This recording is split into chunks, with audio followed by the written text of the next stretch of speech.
हर्ष good evening. नमस्ते अभिषेक।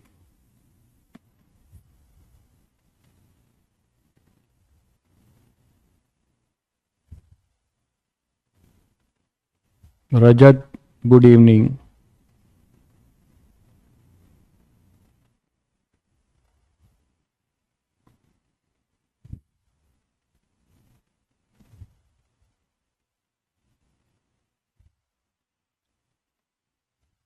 Durgesh good evening.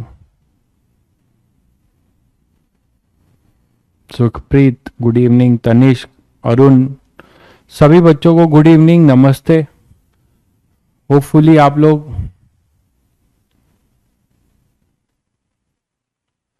विकास, देखिए dropper के लिए ये क्लास बहुत फायदेमंद नहीं है। 11th के बच्चों की क्लास है तो मैं बहुत ज़्यादा फंडामेंटल से कराता हूँ और फिर काफ़ी दूर तक ले जाता हूँ। तो मे बी अगर आप ड्रॉपर हैं तो कितना आपको सही लगेगा आई डोंट नो। पहले से सब कुछ जानते हैं तो बहुत यूजफुल नहीं होगा।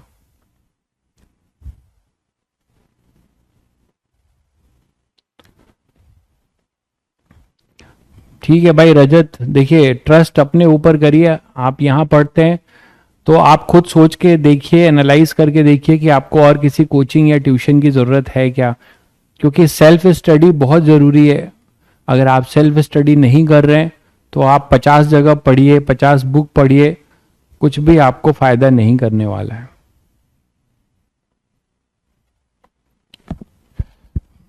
चलिए 12th में है तो आपको फ़ायदा कर सकता है भाई विकास, कर सकते हैं। अगर आपने बिल्कुल भी नहीं पढ़ा है, ठीक है, अगर आपने बिल्कुल भी नहीं पढ़ा है, ठीक है, अगर आपने बिल्कुल भी नहीं पढ़ा है विकास, अगर आप नए हैं तो आपको बता दूं, मैं अपना परिचय दे चुका हूं आपको। ठीक है, हाँ, मैं 2009 पास आउट हूं आईटी बीएचयू इलेक्ट्रिकल से। चलिए करते हैं फिर। कल हम लोग नॉर्मल रिएक्शन के बारे में देख रहे थे। नॉर्मल रिएक्शन के बहुत सारे केसेस देखा था और उसी को हम कर रहे थे। तो जैसे नॉर्मल रिएक्शन मल्टीपल ब्लॉक में अगर हमने बात करें, याद है आप सभी बच्चों को मैंने मल्टीपल ब्लॉक में भी नॉर्मल रिएक्शन बताया था। जब वो एक के ऊपर एक रखे हैं तो जिस ब्लॉक पे निकालना है उसके ऊपर जितने भी ब्लॉक्स है उन सबका आपको एक सिस्टम लेके टोटल वेट लिख देने का है। सीट के क्वेश्चंस भी टिक कराएंगे, पहले पढ़ा लेने दीजिए, मुझे पता है कब क्या कराना है। तो प्लीज ये बोगस कमेंट मत किया करिए, ठीक है। मुझे बहुत इरिटेशन होता है कि पढ़ाने शुरू कर दिया तो आप कब, खासकर ये प्रकाश, आप ये सब बोगस कमेंट बहुत करते हैं, कब क्या कर देंगे। This is my duty, what I have to do वो मुझे करने दीजिए, ठीक है। जस्ट पढ़ाना शुरू करते हैं तो ये वो फल, ये सब क्या बकवास है यार, ये सब अब मत किया करो ये सब। अब क्या करना है मुझे पता है ना, मैं करूंगा, जब आप वेट करिए उन चीजों के लिए। तो डीपीपी आपके पास जा रही है, डीपीपी सॉल्व करिए सबसे पहले। तुरंत आप सीट नहीं कर पाएंगे, सीट बहुत लेवल की है, फैल जाएंगे। एससी वर्मा सॉल्व करिए, 1000 बार बोल रहा हूं मैं आप लोगों को, ठीक है। आप इतने टैलेंटेड हैं तो जाके सीट बिना पढ़े सॉल्व करिए, सॉल्व हो जा रहा है तो अच्छी बात है। तो नेक्स्ट देखिए, नॉर्मल रिएक्शन जो है हमने मल्टीपल ब्लॉक के लिए किया है। अगर मान लीजिए अपने पास ऐसा सिस्टम हो, अगर ब्लॉक्स एक्सेलरेटेड हो, ब्लॉक्स अगर एक्सेलरेटेड हो, कैसे एक्सेलरेटेड हो सकते हैं देखो जरा।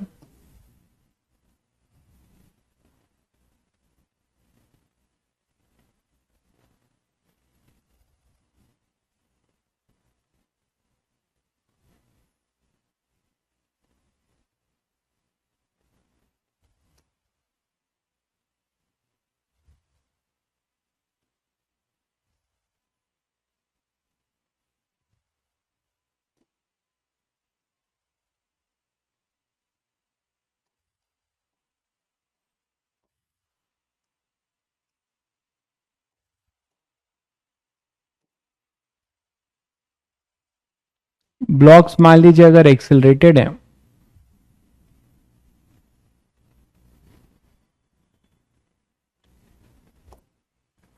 ठीक है, और ये ब्लॉक मान लीजिए अपने पास M2 है, ये m1 है, ये m2 है, ये m3 है, कोई भी वैल्यू भी हो सकते हैं।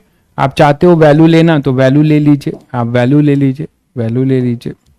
तो आपके पास क्या हो जाएगा, मान लीजिए अपने पास है ये 5 kg,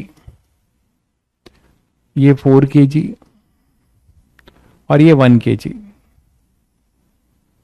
ठीक है। और आपने क्या किया, एक यहां पे फोर्स लगाया। अब एक साथ कैसे चलेंगे, आप थोड़ा भी सोच सकते हो कि एक साल कैसे चलेंगे। अगर आप केवल 5 kg पे फोर्स लगाओगे तो 5 kg चला जाएगा, ये दोनों ऐसे ही पड़े रहेंगे। तो इनको अगर एक कंबाइंड मोशन में एक साथ चलाना है तो आप सभी बच्चों को समझ में आता है कि फोर्स इधर लगाना होगा, है ना। फोर्स आपको इधर लगाना होगा और ये फोर्स जो है मान लीजिए 40 kg, 40 न्यूटन का फोर्स आपने लगाया, ये स्मूथ है, ठीक है। ये मान लीजिए सी है, ये बी है, ये ब्लॉक ए है। तो अब आपसे ऐसा पूछा जा सकता है कि find the normal reaction acting between all the blocks, find the normal reaction acting between all the blocks. तो ये है अपना basically normal reaction in of, ये है नॉर्मल रिएक्शन इन मल्टीपल,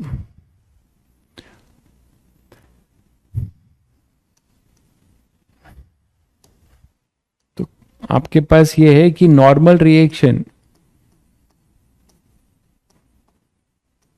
हमें निकालना क्या है, बिटवीन ईच ब्लॉक्स। तो हर ब्लॉक्स पे जो भी नॉर्मल रिएक्शन लग रहा होगा ये हम निकालना चाहेंगे और सिचुएशन आपकी ये है। तो शायद आप लोग बताएंगे कि क्या ये क्वेश्चन आपका मिलता जुलता है, कोई ये बच्चा ये कनेक्ट कर पा रहा है कि ऐसा क्वेश्चन हमने किया है, जरा कमेंट करके बताओ आपने ऐसा क्वेश्चन कहाँ किया है, अभी आपको कराया गया है, ये किससे मिलता जुलता है कॉन्सेप्ट है, कोई बताएगा, कोई बताएगा कि ये हम लोगों ने कहाँ किया है, कनेक्ट कर पा रहे हैं। बिल्कुल सेकेंड लॉ लगेगा, ये तो सही बात है, सेकेंड लॉ लगेगा।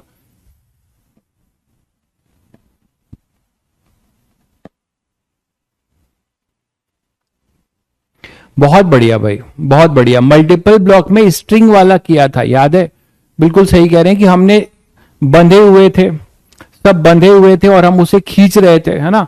कई सारे ब्लॉक्स एक दूसरे स्ट्रिंग से बंधे हुए थे और सब जो है खींचा जा रहा था और सब कॉमन एक्सेलरेशन से जा रहे थे। बिल्कुल सही आपने पकड़ा है, बहुत बच्चों ने पकड़ लिया, बहुत अच्छी बात है। तो अब आप सभी बच्चों को पता है कि उसी को यूज कर लेंगे। अगर आप नॉर्मल रिएक्शन की बात करते हैं तो कैसे कैसे लगेगा, इस पे नॉर्मल रिएक्शन ऐसा लगेगा, इस पे ऐसा लगेगा, मानते हो कि नहीं, इस पे ऐसा लगेगा और इस पे ऐसा लगेगा, एक्शन रिएक्शन होंगे। इसको अगर आप नाम एन दे देते हैं कि इस पे नॉर्मल रिएक्शन 4 kg और 5 kg के बीच में जो नॉर्मल रिएक्शन है उसको अगर आप एन नाम दे रहे हैं तो इसको आप कुछ एन डैश दे सकते हैं, इसको n1 दे सकते हैं, तो इसको n2 दे सकते हैं, जैसा आपकी मर्जी। लेकिन आप मुझे बताइए कि सबसे पहले क्या करेंगे। अब आप सभी बच्चों को आइडिया होगा कि ये एक साथ मूव करेंगे कॉमन एक्सेलरेशन से। तो सबसे पहले हम लोग एक काम कर सकते हैं कि इसको एक सिस्टम बाउंड्री में लेकर और इनका कॉमन एक्सेलरेशन निकाल सकते हैं, बताओ। और इस सिस्टम बाउंड्री के लिए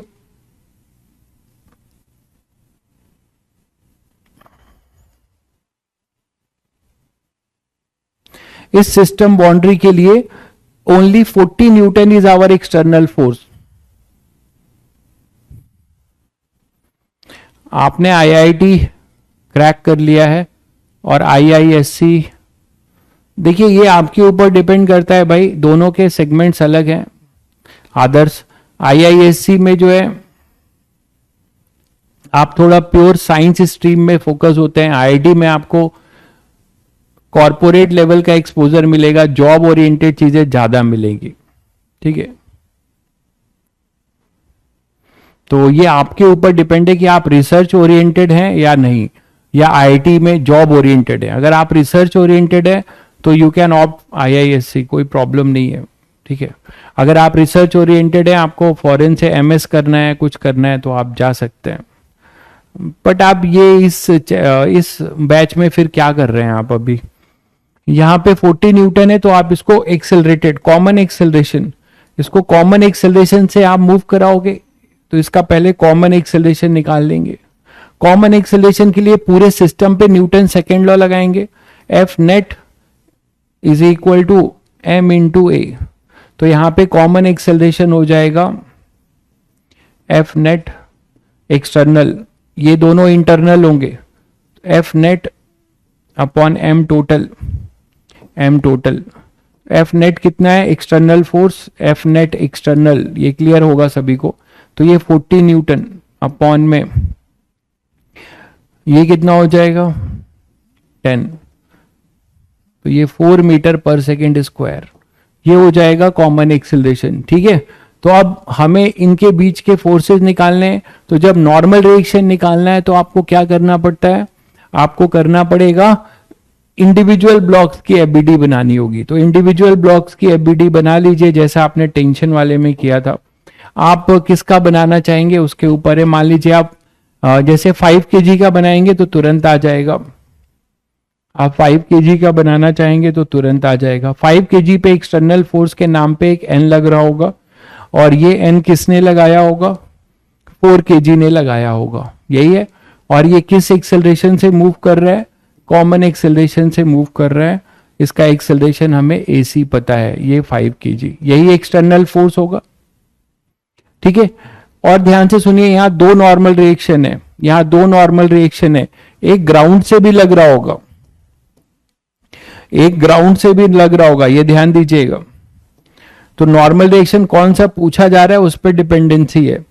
ये अपना ग्राउंड से लग रहा होगा एनजी, और यहां न्यूटन का कौन सा लॉ लगेगा आपको पता है, फर्स्ट लॉ।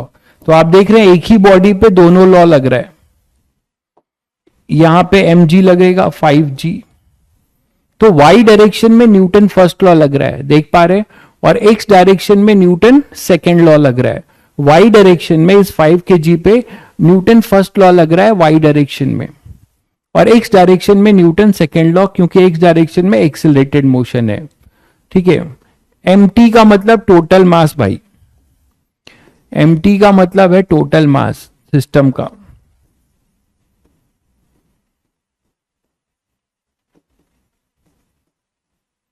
है ना, पूरा सिस्टम बाउंड्री लिए हो ना, इस पूरे के लिए टोटल मास, तभी तो यहां पे 10 लिखा है, दिख रहा है। तो यहां पे अपने पास हो जाएगा, हमें ये n चाहिए था, तो n हो जाएगा 5 AC, तो n आ जाएगा 5 इंटू AC कितना है 4, तो n आ जाएगा 20 न्यूटन। ग्राउंड वाला अगर आपको निकालना है तो अब यहां के लिए क्या करेंगे, 5g होगा, इसके वेट के बराबर होगा, मतलब 50 न्यूटन। तो क्या पूछ रहा है वो ध्यान से देख लीजिएगा, कहां का नॉर्मल रिएक्शन पूछ रहा है। ठीक है, इसी तरीके से आप 1 kg या 4 kg किसी एक की एफबीडी बना दीजिए तो एन डैश भी आ जाएगा। तो जैसे आप 1 kg की बनाना चाहेंगे तो 1 kg का बना दीजिए। इस पे जो फोर्सेस लगेंगे वो फोर्सेस अपने पास है 40 न्यूटन, इधर अपना एन डैश, और कॉमन एक्सेलरेशन एसी, ये एसी से मूव करेगा, ये होगा एन डैश, और ये हो जाएगा 40 न्यूटन। तो यहां पे न्यूटन सेकेंड लॉ क्या सिखाया है, न्यूटन सेकेंड लॉ जब भी आप लिखते हैं तो कैसे लिखते हैं आप,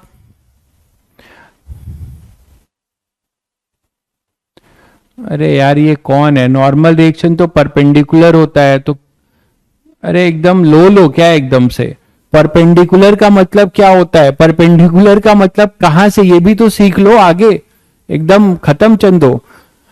परपेंडिकुलर का मतलब कॉन्टेक्ट सरफेस से परपेंडिकुलर, आप परपेंडिकुलर का मतलब वाई एक्सिस मान के बैठे हुए हो, ठीक है, परपेंडिकुलर का मतलब होता है कॉन्टेक्ट सरफेस के परपेंडिकुलर। तो ये 5 kg, इसके 4 और 5 kg आपस में कांटेक्ट में इतना बड़ा मैसेज किए पड़े हो, पूरा भर दिए हो, तो यहां पर ये वाई एक्सिस पे, यहां पर देखिए ये कांटेक्ट, वाई एक्सिस हमारा कांटेक्ट है, तो ये एक्स एक्सिस के लॉन्ग होगा, वाई एक्सिस हमारा कांटेक्ट है ना, ये Y axis is our contact. इतना सिंपल बात है यार, तुम लोग बहुत अजीब अजीब लोग यहां पर हैं, ये एन है, ये इधर एन है, तो नॉर्मल रिएक्शन ये हो जाएगा। सीधे वो समझ रहे हैं कि कांटेक्ट का मतलब होता है परपेंडिकुलर, मतलब हमेशा वाई डायरेक्शन सोच रहे हो। ठीक है। तो यहां पर ये कांटेक्ट ये है वाई डायरेक्शन में अपना कांटेक्ट सरफेस है, तो परपेंडिकुलर एक्स डायरेक्शन हुआ तो नॉर्मल रिएक्शन एक्स डायरेक्शन में लगेगा। यहां पे कांटेक्ट हमारा एक्स में है, देखिए ग्राउंड वाला, तो नॉर्मल रिएक्शन वाई में लग गया, सिंपल है।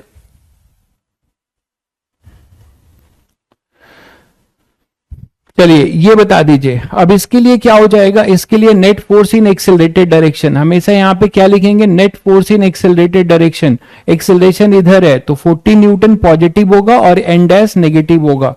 तो 40, इसीलिए कहता हूं पढ़ो, ध्यान से सुनो, उसके बाद ऐसा घटिया डाउट लोग पूछते हैं तो अजीब सी बात होती है। 40 minus N dash is equal to 1 into A C. तो 40 minus N dash is equal to 1 into A C. A C आपने निकाल दिया है 4, तो एन डैश कितना आ जाएगा 36 न्यूटन। ये क्लियर है सभी को। तो ये 36 न्यूटन होगा और इसका कितना होगा 20 न्यूटन।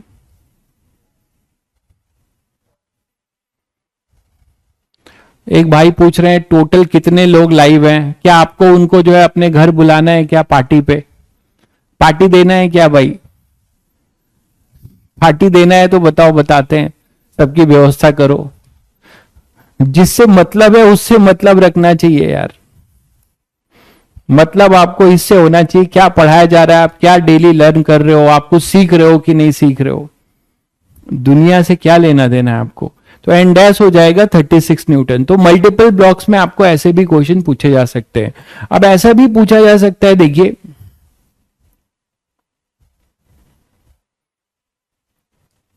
कि मान लीजिए यही सेटअप आपका कुछ ऐसा हो जाए, मान लीजिए यही सेटअप आपके पास कुछ ऐसा हो जाए,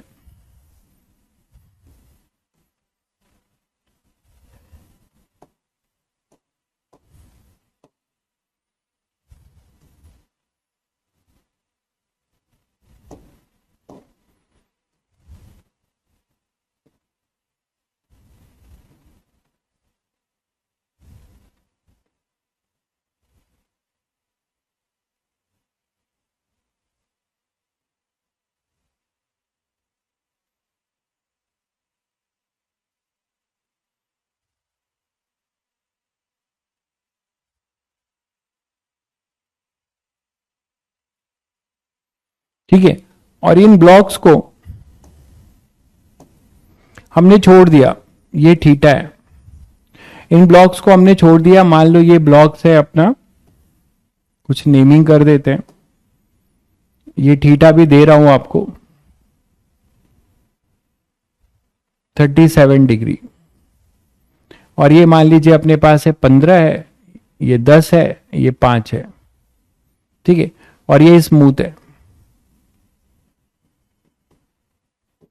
तो इनके बीच में नॉर्मल रिएक्शन बताना है।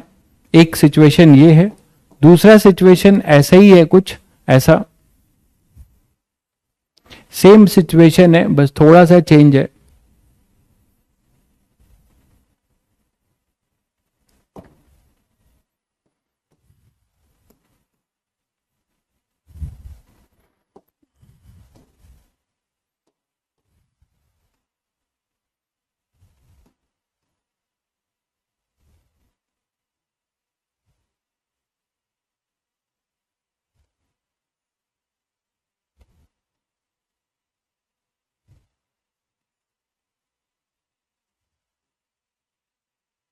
ठीक है, अब यहां पे क्या कर रहे हैं आप, यहां पे फोर्स लगा रहे हैं, कोई कोई आप यहां पे फोर्स लगा रहे हैं,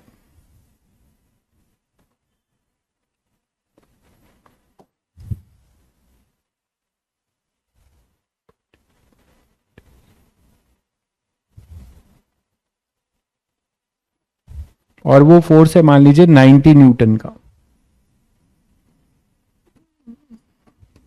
90 न्यूटन का फोर्स लगा रहे हैं। तो इन दोनों सिचुएशन में this is case 1 and this is case 2। ठीक है, दोनों केस में आपको बताना है कि क्या नॉर्मल रिएक्शन होगा इन सभी ब्लॉक्स पे। ये भी 15 ही है, सेम सिचुएशन है, सेम सेटअप है मतलब।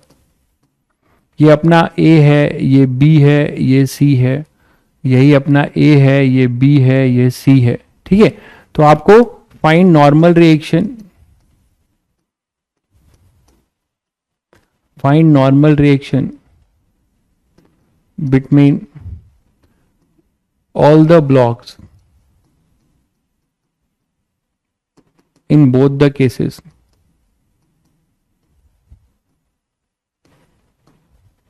In both the cases.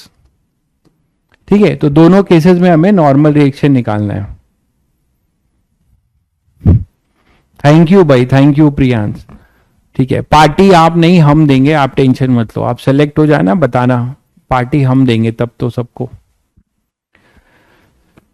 चलिए, तो आप देखिए, पहले इसकी बात करिए। तो ये यार आप लोग के लिए कोई नया चीज नहीं है, थोड़ा सा आपको दिमाग लगाना है। वो दिमाग ये लगाना है कि नेट फोर्स आपको देखना है। अब ये तो सभी बच्चों को पता है कि ये पहले देखना है कि किधर एक्सेलरेट हो रहा है। टोटल इसको सिस्टम मानोगे तो टोटल ग्रेविटी का कंपोनेंट लगेगा, ये सब लोग समझ पा रहे हैं। ग्रेविटी का अपना कंपोनेंट लगेगा। mg हमेशा वर्टिकल लगता है, लेकिन इस डायरेक्शन में अब mg का एक कंपोनेंट इसको इफेक्ट करेगा। ठीक है, तो इस डायरेक्शन में mg का नेट कंपोनेंट क्या होगा आप निकाल सकते हैं। सभी का mg का कंपोनेंट इधर जुड़ता जाएगा, यहां 15g sin 37। अगर केवल मैं mg का कंपोनेंट बनाऊं तो जैसे एक के लिए अगर मैं बनाना चाहूं, मान लो ये 5 है,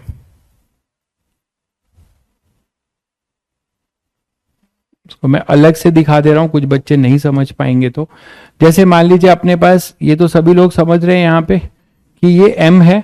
मैं जनरल अगर बोलूं आपको, देखिए ये थीटा है और ये m है। m जो है इंक्लाइन प्लेन पे कहीं रखा हुआ है यहां पे।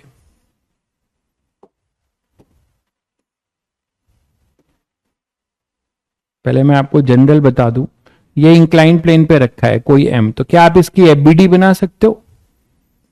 आप इसकी एफबीडी बना सकते हो? इंक्लाइन प्लेन पे रखा हुआ है, तो क्या आप इसकी एफबीडी बना सकते हो? बिल्कुल बना सकते हो। क्या क्या फोर्सेस दिखाओगे इस पे? हमेशा बताया कि ग्रेविटी कैसा लगता है, जो छोटी छोटी बात बताई है, अब देखिए वो सब आप यहां यूज कर रहे हो। ग्रेविटी कैसा लगता है? हमेशा नीचे। और नॉर्मल रिएक्शन कैसा लगता है? अब एक बच्चा बोल रहा था ना कि सर हमेशा परपेंडिकुलर, मतलब अगर वो वाई एक्सिस मान के बैठा है तो वो नॉर्मल रिएक्शन को भी वाई में बना देगा। मेरे भाई, परपेंडिकुलर विथ कॉन्टेक्ट सरफेस, तो पहले आप कॉन्टेक्ट सरफेस देखो, उसके ऊपर परपेंडिकुलर ड्रॉ करो। तो यहां जो कॉन्टेक्ट सरफेस है वो इंक्लाइंड प्लेन है, तो यहां पे परपेंडिकुलर ऐसा होगा। फिजिक्स पढ़ रहे हैं आप, फिजिक्स को रट के नहीं कुछ कर सकते। यहां पर ये नॉर्मल रिएक्शन है, ये है mg। ठीक है, ठीक है, और ये स्मूथ है। तो यहां पे रेफरेंस एक्सिस क्या लेंगे? अगर ये स्मूथ है, इतना तो सभी बच्चे जानते हैं कि अगर इस ब्लॉक को यहां से छोड़ दोगे तो यहां रुका नहीं रहेगा, ये तुरंत स्लिप करेगा। बचपन में जब तुम जाते थे और स्लाइड करते थे, जब आप छोटे थे तो स्लाइड करते थे कि नहीं? बड़े मौज में तो स्लाइड करते थे, तो आपको कौन नीचे ले जाता था? mg sin थीटा नीचे ले जाता था और फ्रिक्शन भी लगता था, फ्रिक्शन भी ऊपर लगता था। ठीक है, अगर वो एकदम से स्मूथ होता था तो आप जल्दी से स्लिप करेंगे, जल्दी से इंक्लाइंड प्लेन पे स्लाइड कर जाएंगे। तो वही चीज है, इसको कौन स्लाइड करा रहा है ये चीज देखना है। मतलब इधर एक्सेलरेटेड मोशन हो रहा है, इक्विलिब्रियम नहीं है, this is not a equilibrium. ठीक है, this is not a equilibrium. तो जब ये इक्विलिब्रियम नहीं है तो क्या बताया था तुम्हें कि रेफरेंस एक्सिस हमेशा किधर लेने का है? जिधर एक्सेलरेटेड मोशन है। तो यहां आपके पास कोई ऑप्शन नहीं है, रेफरेंस एक्सिस आप हमेशा कैसे लोगे? इस तरफ। क्लियर हो गया सभी बच्चों को? तो this is our R A, ये इसके लिए आर ए हो जाएगा रेफरेंस एक्सिस। तो ये अपना रेफरेंस एक्सिस है इसके लिए। अब इस रेफरेंस एक्सिस में देखिए, ये नॉर्मल जो है y के अलोंग है, नॉर्मल y के अलोंग है, तो इसको आपको रिजॉल्व करने की जरूरत नहीं पड़ेगी। mg को तुम्हें रिजॉल्व करना पड़ेगा। ठीक है, इक्विलिब्रियम क्यों भी है सर? इक्विलिब्रियम कहां है भाई? इक्विलिब्रियम y डायरेक्शन में होगा, बता रहा हूं इक्विलिब्रियम कहां है और कहां नहीं है। यहां पर आप इसको जो है रिजॉल्व कर दो। तो mg का पहले एंगल जज कर लो, क्या हो जाएगा?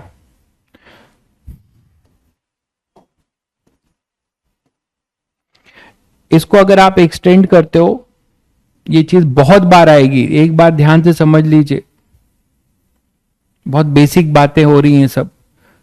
ये आपके पास थीटा है, ये 90 है, तो ये कितना हो जाएगा, ये 90 है, तो ये कितना हो जाएगा 90 माइनस थीटा। ये एक बार समझ लीजिए, बाकी मैं बताऊंगा नहीं, आगे डायरेक्ट होगा, ना टाइम नहीं रहेगा। 90 माइनस थीटा, तो mg का कंपोनेंट लेंगे तो क्या होगा, mg cos 90 minus theta, mg cos 90 minus theta. इस डायरेक्शन में कंपोनेंट क्या आएगा mg का, mg cos 90 माइनस थीटा, और इस डायरेक्शन में क्या आएगा mg cos 90 माइनस थीटा, इधर mg sin 90 माइनस थीटा। तो क्या हो जाएगा इधर mg sin थीटा। ये समझ में आया सभी बच्चों को, mg cos 90, या तो आप इधर से ये थीटा ले लो, वहां से कर सकते थे, जैसा आपको सही लगे, ये mg cos थीटा। तो यहां पे साइमल्टेनियस आप देख रहे हैं कि इस ब्लॉक पे न्यूटन्स के दो लॉ लगेंगे। मैं इसकी बात नहीं कर रहा हूं अभी मैं आपको जनरल बता रहा हूं, थीटा बाद में पुट कर देंगे, अभी मैं आपको ये जनरल चीज बता रहा हूं। यहां पे मैं आपको अभी एक जनरल चीज बता रहा हूं कि कभी इंक्लाइंड प्लेन पे आप कैसे हैंडल करोगे, तो मैं अभी इसकी बात नहीं कर रहा हूं। तो अभी अपने पास क्या हो जाएगा, देखो कि mg sin थीटा और इधर mg cos थीटा और n। तो ब्लॉक कैसे जा रहा है भाई, अलोंग द इंक्लाइंड प्लेन जा रहा है, perpendicular to the inclined plane इसका कोई मोशन नहीं है, इसका मतलब वहां इक्विलिब्रियम होगा। तो आप ये बोलेंगे कि इस ब्लॉक के लिए कि perpendicular to the inclined plane newton first law, perpendicular to inclined plane, उस क्वेश्चन पे अभी आते हैं, पहले ये सीखिए। Perpendicular to inclined plane newton first law लगेगा। तो एक डायरेक्शन में न्यूटन फर्स्ट लॉ क्या होगा, नेट फोर्स इक्वल टू 0, मतलब n equal to mg cos theta. ये n हमेशा mg cos थीटा के बराबर रहेगा। बट इस डायरेक्शन में कोई इस फोर्स को mg sin थीटा को रोकने वाला कोई फोर्स नहीं है। तो अलोंग द इंक्लाइंड प्लेन आपका क्या होगा, accelerated motion. Along the inclined plane is your accelerated motion, and this acceleration is, एक ही फोर्स लग रहा है, तो जिस डायरेक्शन में फोर्स है उधर ही एक्सेलरेशन होगा। तो क्या हो जाएगा mg sin theta parallel to inclined plane, है ना, पैरेलल टू इंक्लाइंड प्लेन आप क्या लिखेंगे, यहां लिख दे रहा हूं मैं, पैरेलल टू इंक्लाइंड प्लेन।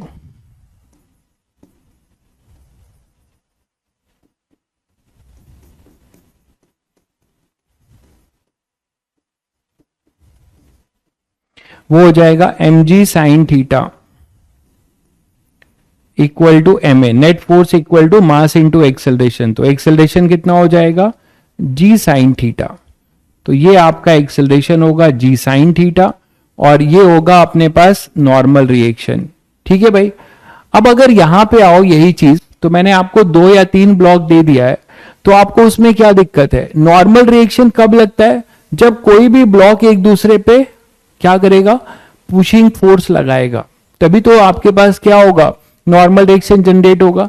यहां सभी बच्चे देख रहे हैं कि जी साइन थीटा, यहां देखिए, इससे आपको बहुत बड़ी चीज समझ में आ रही है, जी साइन थीटा ये मास पे तो डिपेंड नहीं कर रहा है। मतलब अगर एक स्लोप है, ठीक है, एक स्लोप है, आपका एक दोस्त हुआ करता तो होगा, ठीक है, जो आपसे जो है 5 kg ज्यादा जो है वेट का होगा, ठीक है। जब आप पार्क में खेलने जा रहे होगे तो आपसे मान लीजिए कोई आपका दोस्त आपसे ज्यादा जो है तंदुरुस्त होगा, 5 से क्या 10 kg ज्यादा वेट का होगा। दोनों लोगों ने 2 स्लाइड्स पे एक साथ चढ़े, आइडियल सिचुएशन ले रहे हैं, ठीक है, आइडियल सिचुएशन ले रहे हैं, और दोनों मतलब स्लाइड एकदम स्मूथ है, कोई फ्रिक्शन नहीं है, फ्रिक्शन नहीं है, ऐसा मान लीजिए कि फ्रिक्शन नहीं है उसमें। दोनों लोग उस स्लाइड पे बैठ गए और दोनों लोग एक साथ जो है स्लाइड किए, तो कौन नीचे पहुंचेगा, कौन जल्दी पहुंचेगा, आप या आपका वो तंदुरुस्त दोस्त, बताइए जरा, कौन जल्दी पहुंचेगा।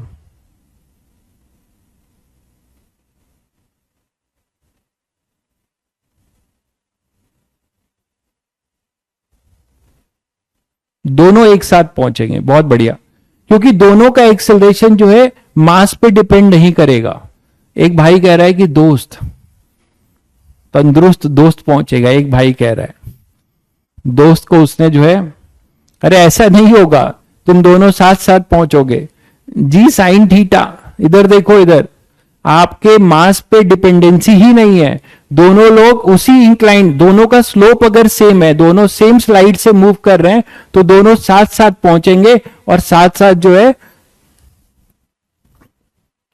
ऊपर से नीचे पहुंचेंगे। क्लियर है भाई, हम साथ साथ हैं, गाना गाएंगे, ठीक है।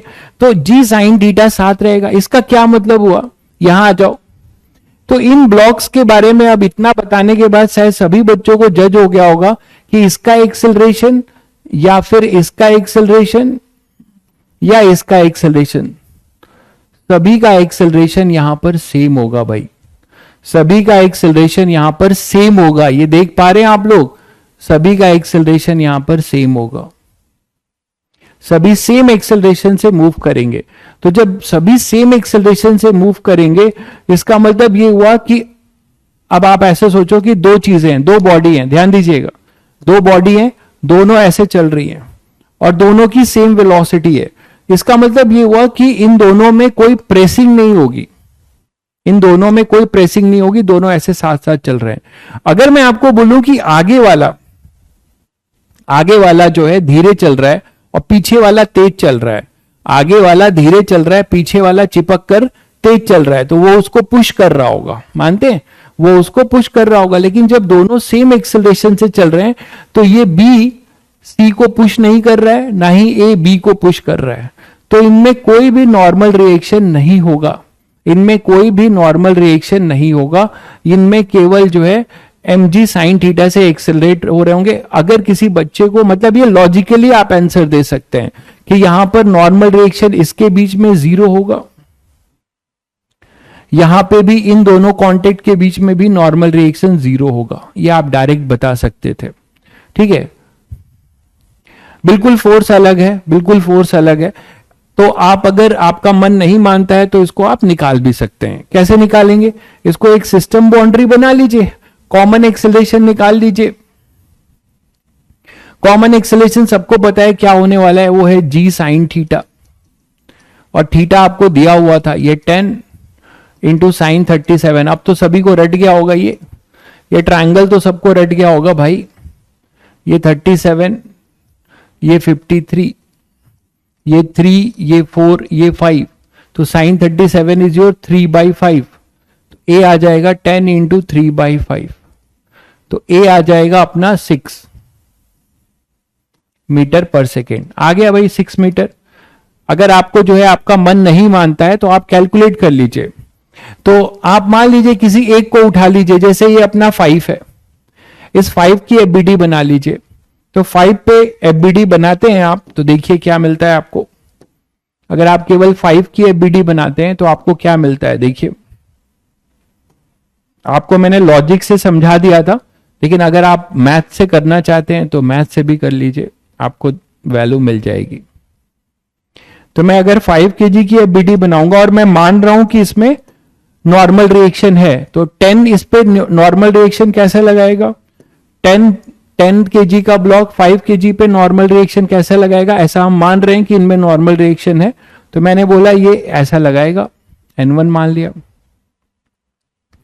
और ग्रेविटी कैसी लगेगी इसकी, 5 mg साइन 30, वो अभी आपको बताया mg साइन थीटा, तो यहां पे लगेगा 5g, ये 37 है, तो यहां लग जाएगा अपने पास 5g साइन 37। यहां पे नॉर्मल रिएक्शन n मान लेते हैं, और यहां एक्सेलरेशन जो आपने निकाला था a, इस पे न्यूटन सेकेंड लॉ लगा दीजिए। तो net force in accelerated direction क्या आ जाएगा, 5g sine 37। Net force in accelerated direction लिख रहे हैं, तो ये पॉजिटिव और ये इसके अपोजिट है एक्सेलरेशन के, तो नेगेटिव, -n इक्वल टू, इसका मास कितना था 5, तो 5 इंटू ए कितना है 6, तो यहां से आपके पास आएगा 50 into sine 37 is your 3/5 -n equal to 30, तो 30 - n इक्वल टू 30। तो n इज 0, तो आपको n यहां पे 0 मिलता है, जो मैंने आपको लॉजिकली ही बता दिया था। तो शायद आप समझ गए। इसी तरीके से आप यहां के लिए भी अप्लाई करिएगा, आपको 0 मिलेगा। तो कुल मिला के आपने एक बात समझी कि जब तक एक्सेलरेशन सभी सेम एक्सेलरेशन से स्लिप कर रहे होंगे तो आपको दिख तो रहा होगा कि ये ऐसे कांटेक्ट में जा रहे हैं। कांटेक्ट होना एंड प्रेसिंग होना दोनों में अंतर है। कांटेक्ट में होना और प्रेसिंग होना दोनों में अंतर है। ये बात तो सभी बच्चे समझते हैं। जैसे दो बुक है, दो बुक आप जो पढ़ रहे होंगे उन दोनों बुकों को जोड़ दीजिए और इसको इस तरीके से अपने अपने हाथों के साथ दोनों को एक साथ एक्सेलरेट कराइए। दोनों में कोई आपस में कोई प्रेसिंग नहीं होगी, कोई नॉर्मल रिएक्शन जनरेट नहीं होगा, कांटेक्ट बनेगा ही नहीं। ठीक है, कांटेक्ट इंटरमॉलिक्यूलर फोर्सेस जो है उस पर बनेंगे ही नहीं। क्लियर है सभी बच्चों को? तो कभी भी ऐसा सिचुएशन आए जहां पे कॉमन एक्सेलरेशन से मूव कर रहे हैं तो उनमें प्रेसिंग की संभावना नहीं होगी और उसमें नॉर्मल रिएक्शन अपना 0 रहेगा। तो इस केस में नॉर्मल रिएक्शन 0 होगा सभी केस में। ये शायद आप लोग समझ गए। केस 2 सभी को क्लियर होगा। केस 1 के लिए मेरे पास जगह नहीं है, तो बेटर होगा कि मैं केस 1 को नेक्स्ट स्लाइड पे ही ले लूं। तो ये यहां पे इसको मिटाता हूं यहां से, ये अननेसेसरी यहां पे भीड़ बढ़ा रहा है।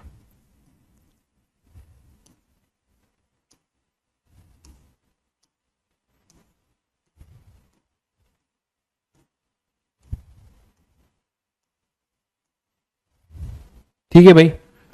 तो केस 2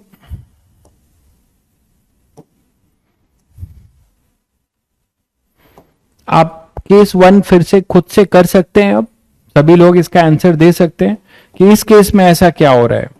इस केस में आप एक फोर्स भी लगा रहे हो, देख पा रहे हो सभी बच्चे? यहां पे एक आप फोर्स भी लगा रहे हो एक्सटर्नल, और ये एक्सटर्नल फोर्स आपका क्या है? 15 कैसा था, ऊपर या नीचे? नीचे था।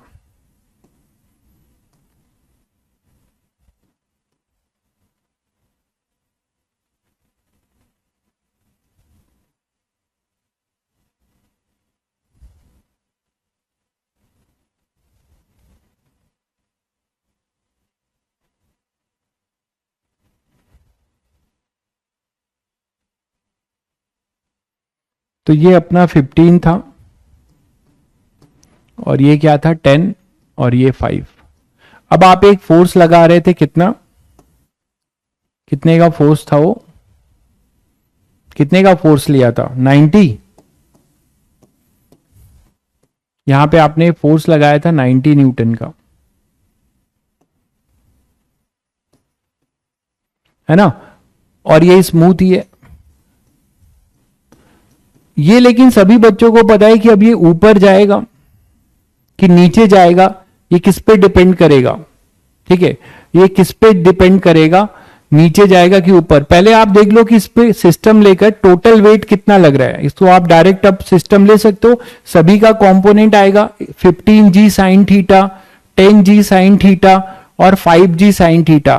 ठीक है, तो इन सब का नेट फोर्स इधर देखो टोटल कितना बन रहा है। इसको अगर आप एक सिस्टम ले लेते हो,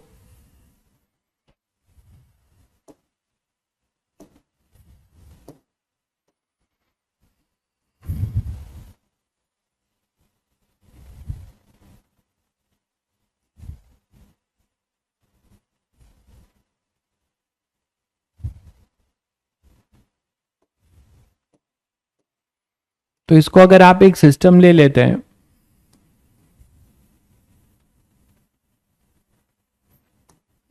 तो नॉर्मल रिएक्शन तो इंटरनल फोर्स होगा भाई।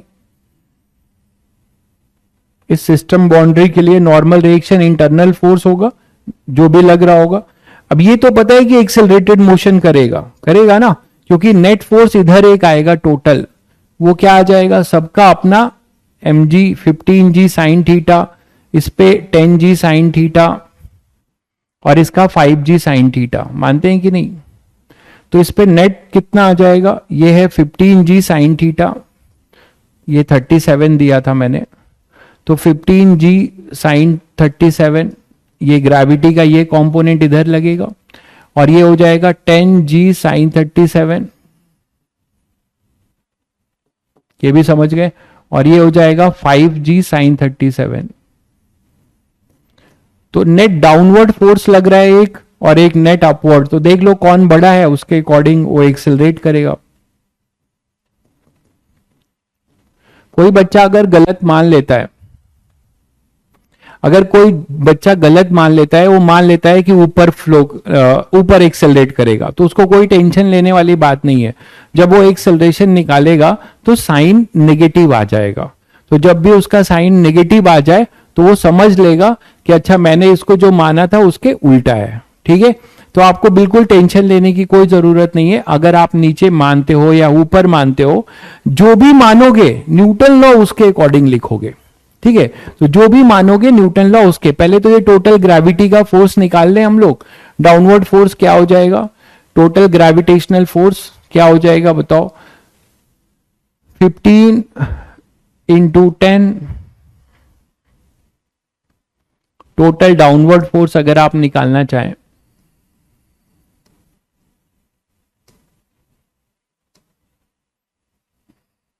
वो हो जाएगा 15 into 10 into sine 37 3/5 plus 10 into 10 into 3/5 plus, दोनों को जोड़ के डायरेक्ट कर सकते थे ना आप, टोटल ये टोटल मास को जोड़ के डायरेक्ट कर सकते थे। ठीक है, तो 5 इंटू 10 इंटू 3/5 ये डायरेक्ट कर सकते थे आप, टोटल मास ही तो ऐड हो रहे हैं, बाकी जी साइन 37 तो कॉमन है। ठीक है, तो 15 और 20 और 30, तो 30 इंटू 10 इंटू 3/5, तो ये अपने पास आ जाएगा 180 न्यूटन। तो क्या देखा आपने, ये 19, ये 180। तो अब आप नेट एक्सेलरेशन निकाल सकते हैं, कॉमन एक्सेलरेशन। कॉमन एक्सेलरेशन अपने पास क्या होगा, ये पूरा कॉमन एक्सेलरेशन नीचे जाएगा इस एक्सेलरेशन से। क्या ये कॉमन एक्सेलरेशन से जा पाएगा, पहले तो ये बात है, ये समझने वाली बात है, क्या ये कॉमन एक्सेलरेशन से जा पाएगा मेरे भाई, ये भी सोचने वाली बात है। आपने यहां पे 90 न्यूटन ऊपर है, 180 नीचे है, ध्यान दीजिएगा। तो क्या ये कॉमन एक्सेलरेशन से कभी जा पाएगा, बताइए आप लोग। अगर ये ऊपर पुश कर रहे होते, ध्यान से सुनो, अगर ये ऊपर पुश कर रहे होते तो ये पूरा का पूरा कॉमन एक्सेलरेशन से बिल्कुल जाता। अगर आप इसको ऊपर से ऊपर अगर पुश कर रहे होते, ये बड़ा हो जाता, तो ये पूरा कॉमन एक्सेलरेशन से जा रहा होता बिल्कुल। लेकिन अब ये कॉमन एक्सेलरेशन से नहीं जाएगा भाई, सबके अपने अपने एक्सेलरेशन होंगे।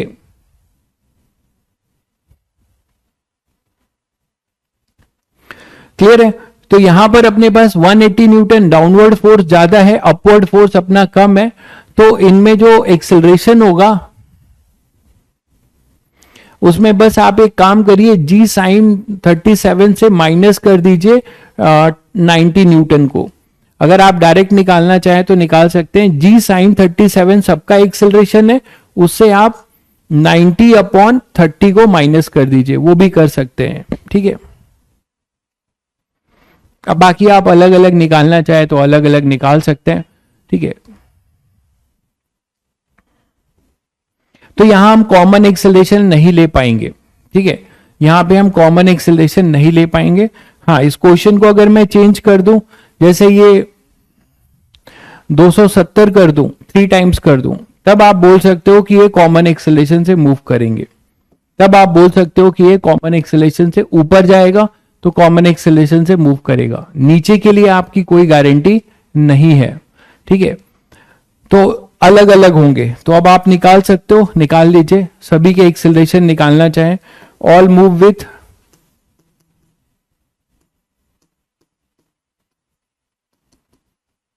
Different acceleration.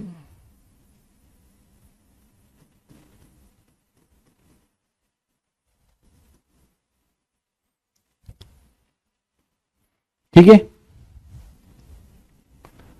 अब देखो 15 न्यूटन पे क्या एबीडी बना लो, और इस पे नॉर्मल रिएक्शन मान लेते हैं। इसने इस पे नॉर्मल रिएक्शन N1 लगाया।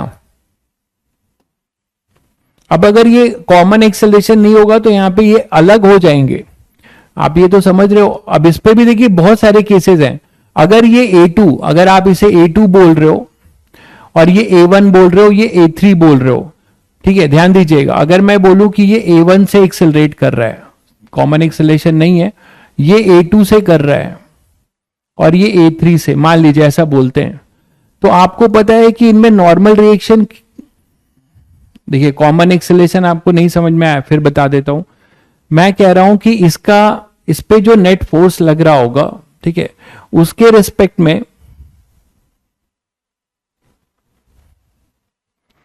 आपने एक्सटर्नल फोर्स निकाला, आपको क्या दिखा कि ये नीचे मूव कर रहे हैं, ठीक है, ये नीचे मूव करेंगे तो एक पॉसिबिलिटी बनेगी ना कि ये जो है इसके कांटेक्ट छोड़ दे। जब आप इसको पुश करके ऊपर ले जा रहे होगे तब पता है कि भाई आपने नेट फोर्स ऊपर दिया है, तो जैसे आपने ग्राउंड वाला किया था वही सिचुएशन यहां भी होगा। बट यहां पर सीन अलग है कि ये मैंने जो वैल्यू ली है 180 न्यूटन, ये डाउनवर्ड ज्यादा है, अपवर्ड कम है। तो यहां पे हो सकता है कि इसका मैं निकाल के दिखा देता हूं तो आपको ज्यादा समझ में आएगा। जैसे 15 kg की एफबीडी बना लीजिए, ऐसे हवा में कब तक बातें करेंगे, इसको निकाल लीजिए। ये 37 है और यहां पे ये 15 kg है, ठीक है। तो इस पे नेट फोर्स क्या क्या लगेगा, एक तो लगेगा इधर 15G sin 37,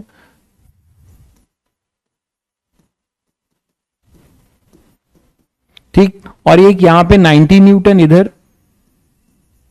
और इसका हमने माना कि मान लो इस पे ये फोर्स लगा रहा है कुछ N1 10, तो ये N1 ऐसा लगेगा। नॉर्मल रिएक्शन हम मान रहे हैं, अपने आप 0 होगा तो आ जाएगा। और इधर अपने पास क्या हो जाएगा, N2 5 kg ने इस पे लगाया और इस पे N2 ऐसा लग रहा है, तो इस पे जो फोर्स है एक N1 ऐसा दिखाएंगे, ठीक है। और एक्सेलरेशन जो है, अच्छा इक्वेशंस फिर बनानी पड़ेगी, बहुत ज्यादा बड़ा हो जाएगा ये क्वेश्चन, क्योंकि यहां N1 भी अननोन है अभी और A1 भी अननोन है, इसको आपने A1 माना है, तो इक्वेशंस बनाते जाएंगे फिर आएगा। तो एक इक्वेशन यहां पे क्या बनेगा आपके पास, 15G sin 37, ठीक है। तो शायद समझ गए सब लोग, इस तरीके से अलग अलग इक्वेशंस बनाते जाएंगे और अपने आप आपको N1 और N2 की वैल्यू मिलती जाएगी, ठीक है।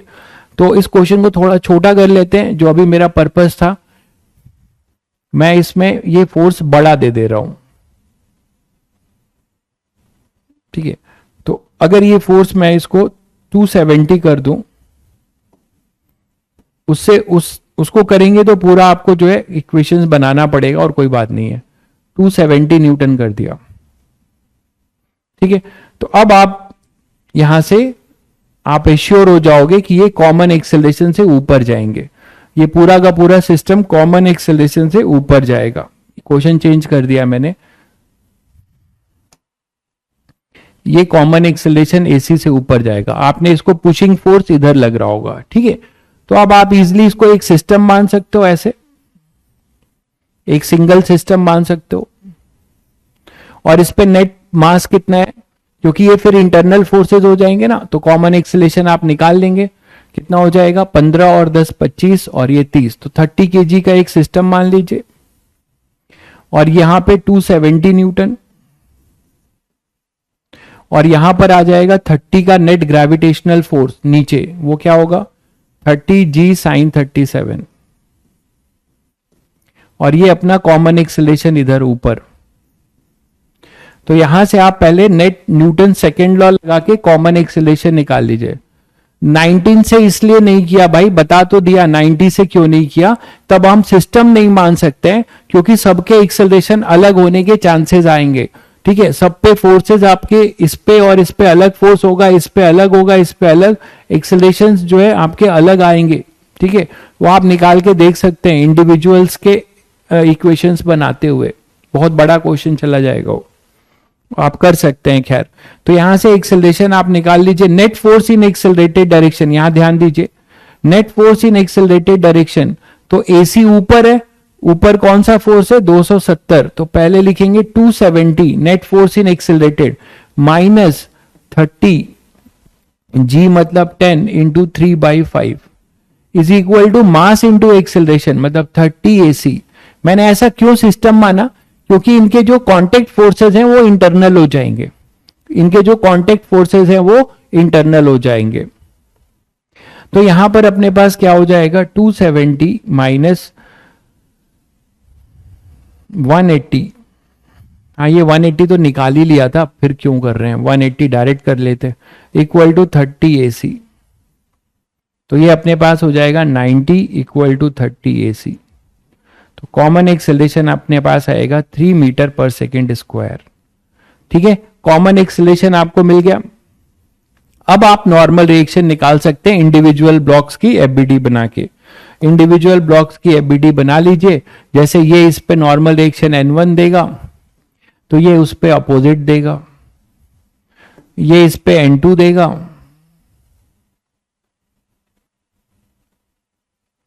तो ये इस पे N2 ऐसा देगा। तो नीचे वाले ये N1, ये N1, ये N2, ये N2 है। ठीक है, तो ये भी N2 है। तो आप किसी की भी एफबीडी बना लीजिए जिसका आप बनाना चाहें। जैसे 5 न्यूटन का बनाना चाह रहे हैं तो 5 न्यूटन से आपको N2 मिल जाएगा, ये 5 न्यूटन। इस पे जो है फोर्स कितना लग रहा है ग्रेविटी का, 5G sin 37, 5G sin 37, और 5G sin 37 हो गया 53/5। तो कितना हो जाएगा 53/5 ना, तो ये 30 आएगा, इधर आ जाएगा 30 न्यूटन।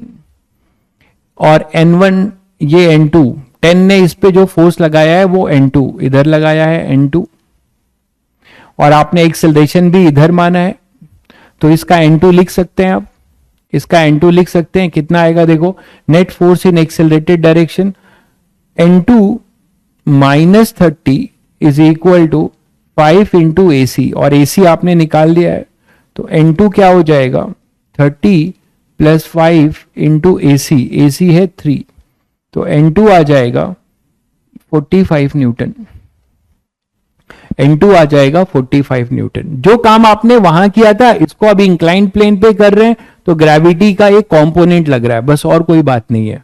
ठीक है, इसी तरीके से आप किसी 10 का बनाना चाह रहे हैं, 10 न्यूटन से N1 निकाल सकते हैं, या 15 न्यूटन का बनाकर N1 निकाल सकते हैं। तो जैसे आपने मान लीजिए 15 न्यूटन का बनाया, 15 kg का, तो यहां पे अपने पास क्या आ जाएगा 15G sin 37, तो 15G sin 37 अपने पास कितना हो जाएगा 90, तो इधर आएगा अपने पास 90 न्यूटन, और ये है 270, और इस पे N1 ऐसा लग रहा है, और आपने ऊपर माना है एक्सेलरेशन। ठीक है, ग्राउंड वाला जो है ना, ग्राउंड से जो होगा वो आपका न्यूटन फर्स्ट लॉ से बैलेंस रहेगा। ग्राउंड से जो होगा, ग्राउंड वाला तो आपको बता दिया था, ग्राउंड वाला देखिए कौन बैलेंस कर रहा है, ये जो मैंने आपको जनरल केस बताया था, ये देखिए, ये ग्राउंड का जो नॉर्मल रिएक्शन है उसको कौन बैलेंस कर रहा है, mg cos थीटा। यहां न्यूटन फर्स्ट लॉ हमेशा रहेगा, n हमेशा जो ग्राउंड मतलब इंक्लाइंड प्लेन में हम किस पे निकाल रहे हैं, आपस वालों का निकाल रहे हैं। इंक्लाइंड प्लेन में ब्लॉक्स पे क्या लगाया है वो नहीं निकाल रहे हैं, वो निकालेंगे तो सीधे सीधे आप mg cos थीटा करते जाइए। ठीक है, हम वो नहीं निकाल रहे हैं, हम निकाल रहे हैं कि ब्लॉक्स आपस में एक दूसरे पे क्या फोर्स लगा रहे हैं, वो हम निकाल रहे हैं। This N1 and N2 are the normal reaction due to all the blocks. Inclined plane कितना निकालेगा, वो बस ग्रेविटी का जो ये वर्टिकल परपेंडिकुलर कंपोनेंट होगा ग्रेविटी का, उसको ये बैलेंस करेगा। वो आप इजिली कर सकते हैं mg cos थीटा से। तो ये निकाल लीजिए। Net force in accelerated direction क्या आएगा, N1, और 270 भी इधर ही है, तो 270 minus 90 is equal to 15 into AC। ये सभी बच्चों को समझ में आया होगा। Net force in accelerated direction 270, ठीक है, और N1 नीचे है क्या, N1 नीचे है ना, अच्छा N1 नीचे है, हाँ N1 नीचे है ना, तो net force in accelerated direction में होगा 270 ऊपर एक्सेलरेशन की डायरेक्शन में पॉजिटिव लिखा, 90 और N1 को नीचे है, तो मतलब -90 minus N1 equal to 15 into AC। Common acceleration कितना था? 3। तो यहां से अब आप निकाल सकते हो N1 कितना आ जाएगा, देख लो, 270 माइनस 90 माइनस 45, तो N1 आ जाएगा 270 माइनस 135। अब देख लीजिए N1 कितना आ रहा है यहां से,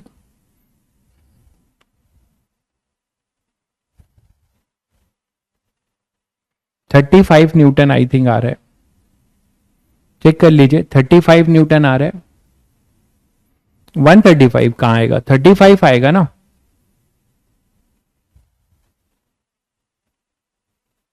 बोलो।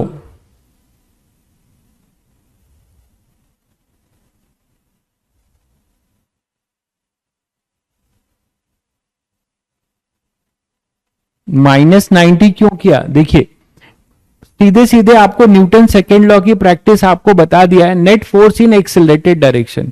नेट फोर्स इन एक्सिलरेटेड डायरेक्शन, तो नेट फोर्स एक्सिलरेटेड डायरेक्शन में क्या है भाई? आपका एक्सिलरेशन ऊपर है, तो एक्सिलरेशन ऊपर है, 270 आपका ऊपर लग रहा है, ग्रेविटी का कंपोनेंट नीचे, और ये 10 kg जो है 15 kg पे नॉर्मल रिएक्शन कैसा लगाएगा? इधर। तो वही चीज है, उसके ऊपर लोडेड होगा, तो 10 इस पे ऐसा लगाएगा, 15 उस पे ऐसा लगाएगा, तो वही तो किया है। ठीक है, तो एक्सेलरेशन की डायरेक्शन में 270 था और 90 और N1 उसके अपोजिट था, तो 270 minus 90 minus N1 net force in accelerated direction equal to this. क्या हो गया? अच्छा 135। परेशान हो गए तुम लोग। अरे लो भाई, लो लो, मेरे लिखने से तो हो नहीं जाएगा, बिल्कुल सही कह रहे हैं। बच्चे परेशान हो जाते हैं, बालक सारे परेशान है। क्लियर है सभी बच्चों को? तो इस तरीके से आप इंक्लाइंड प्लेन में भी जब होगा तो आप निकाल सकते हैं।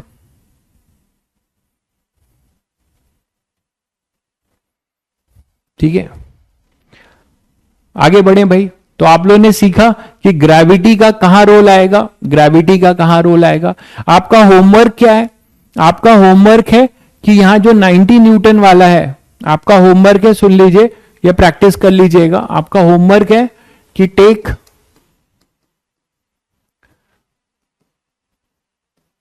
F is equal to 90 newton, और यहां से आप इनके एक्सेलरेशंस निकालिएगा। एक्सेलरेशन ऑफ 15 न्यूटन निकालिएगा, चेक करिएगा क्या आ रहा है। एक्सेलरेशन ऑफ 10 निकालिएगा और एक्सेलरेशन ऑफ 5 निकालिएगा। ठीक है, ये आपका होमवर्क है, आपकी प्रैक्टिस हो जाएगी। ठीक है, चलिए नेक्स्ट बच्चों, अगर मान लो आपको ऐसा क्वेश्चन पूछ दे कि एक बहुत बड़ा सिलेंड्रिकल, अच्छा एक क्वेश्चन और करते हैं, देखिए कितने लोग सोच पा रहे हैं।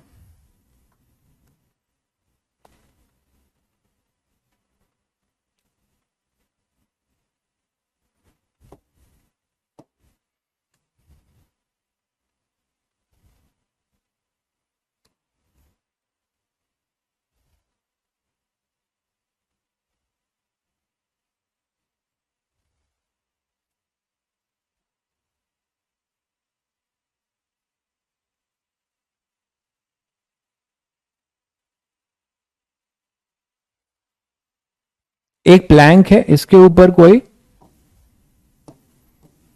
ब्लॉक रखा हुआ है, इस प्लैंक के ऊपर कोई ब्लॉक रखा हुआ है। ठीक है, और प्लैंक जो है एक्स डायरेक्शन में एक्सिलरेट कर रहा है।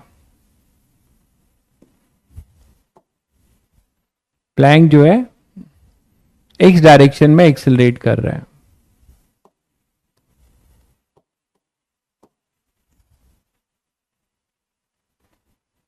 और ये इसके साथ एक्सेलरेट हो रहा है, मतलब दोनों साथ साथ मूव कर रहे हैं। ये कैपिटल एम है, ये स्मॉल एम है, ओके, और ये भी साथ साथ एक्सेलरेट हो रहा है। तो मैंने ये लिख दिया ए, इससे आप समझ रहे हैं कि दोनों साथ साथ जा रहे हैं। ये इसके ऊपर लोडेड है और दोनों साथ साथ जा रहे हैं।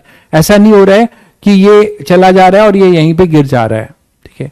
वो कौन करा रहा है वो आगे आप पढ़ेंगे फ्रिक्शन में, ठीक है। ये ऐसा है। तो यहां पे नॉर्मल रिएक्शन क्या होगा, इसका रेशियो आपको बताना है। और मान लीजिए ये सिचुएशन एक ऐसा है और ये कैपिटल एम है, ये स्मॉल एम है। अब इसका जो पूरे सिस्टम का एक्सेलरेशन ऊपर होने लगा, इधर ये पूरा का पूरा सिस्टम ए से एक्सेलरेट हो रहा है, ठीक है।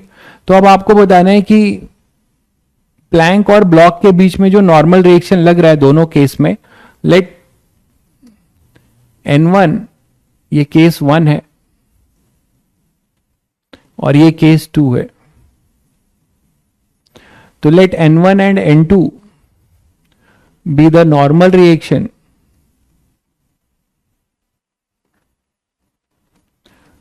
है ना, एक्टिंग बिटवीन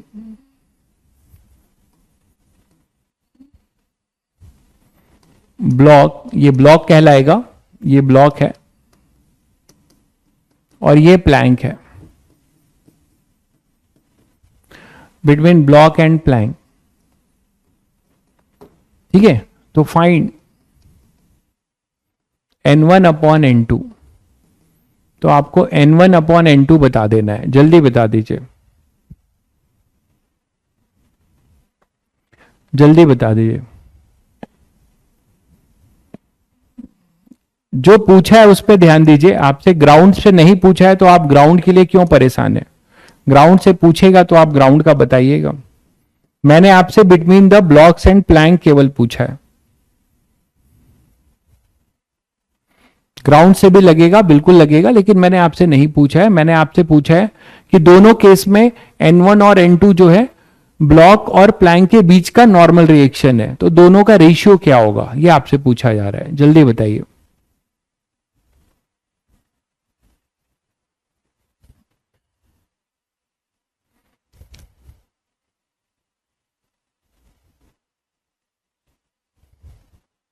आप लोग फिर नहीं समझ पाए। केस 1 का है नॉर्मल रिएक्शन N1, केस 2 का है N2, तो N1 अपॉन N2 का रेशियो बताना है, N1 अपॉन N2 का रेशियो बताना है।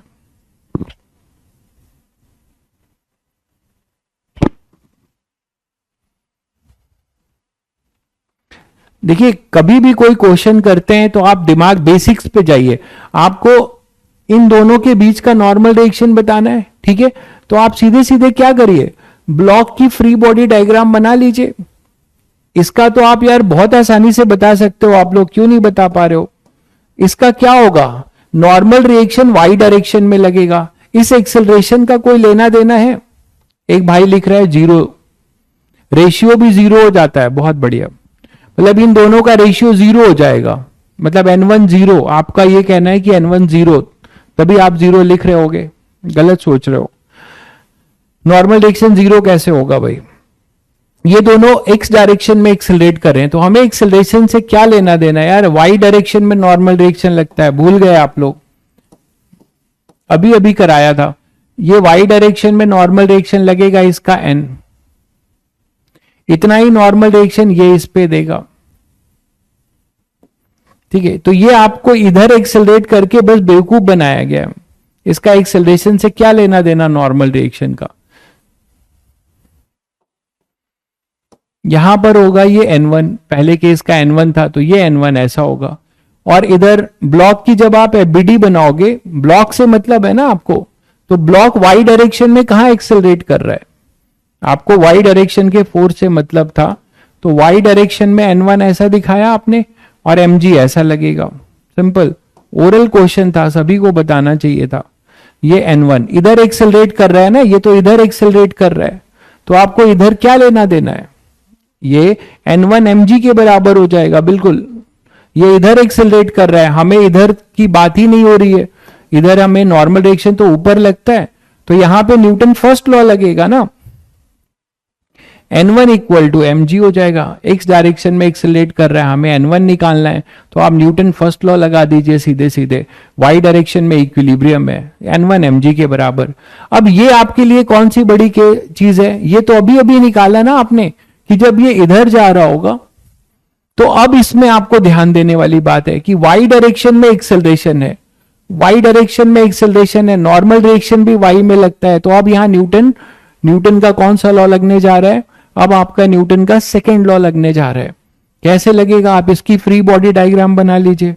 आप इस ब्लॉक का सिंपल है, आप इस ब्लॉक का फ्री बॉडी डायग्राम बना लीजिए।